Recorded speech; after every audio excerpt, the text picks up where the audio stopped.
দাবানল, যা আমরা একটি প্রাকৃতিক দুর্যোগ হিসেবেই চিনি, দীর্ঘদিন খরা, অনাবৃষ্টি, শুষ্ক মৌসুম থাকার কারণে বনাঞ্চল যখন শুষ্ক হয়ে যায় তখন হালকা ইগনিশন বা অগ্নিসংযোগী বড় দাবানলের সৃষ্টি করতে পারে। প্রাকৃতিক দুর্যোগ বলা হলেও এই দাবানল বেশিরভাগ ক্ষেত্রে মনুষ্য তৈরি অগ্নিসংযোগের মাধ্যমে হয়ে থাকে। বিশেষজ্ঞরা বলেন যে আমেরিকায় এই পর্যন্ত যত দাবানল হয়েছে তার মধ্যে 85%ই মনুষ্য সৃষ্ট। আর প্রাকৃতিক যেসব কারণে দাবানল হয়ে থাকে তার মধ্যে উল্লেখযোগ্য হচ্ছে মাত্রা অতিরিক্ত বজ্রপাত, আগ্নেয়গিরির অগ্নুৎপাত, বিভিন্ন প্রাকৃতিক বায়ু প্রবাহ যা অক্সিজেনের সংস্পর্শে এসে দাহ্য হয়, হালকা অগ্নুৎপাতের মাধ্যমেই এক গাছ থেকে আরেক গাছ থেকে এভাবে বনাঞ্চল ধ্বংস করে যা শহরাঞ্চলেও চলে যায়।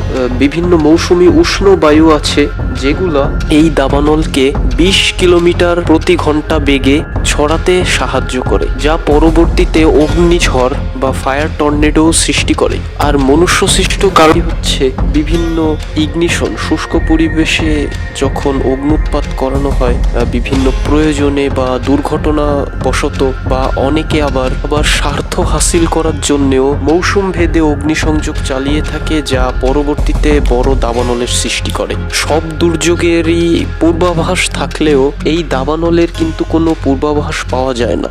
এর কারণে দাবানল অনেক ভয়ঙ্কর আর এর ক্ষয়ক্ষতিও অনেক বেশি।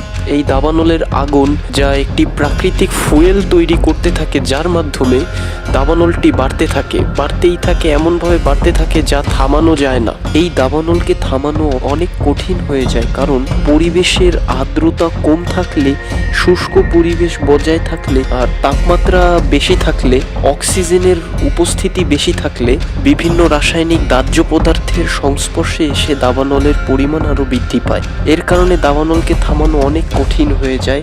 যতক্ষণ না পরিবেশের আর্দ্রতা বৃদ্ধি পায়, অতিরিক্ত বৃষ্টিপাত হয়, ততক্ষণ না দাবানল থামানো অনেক কঠিন হয়ে যায়।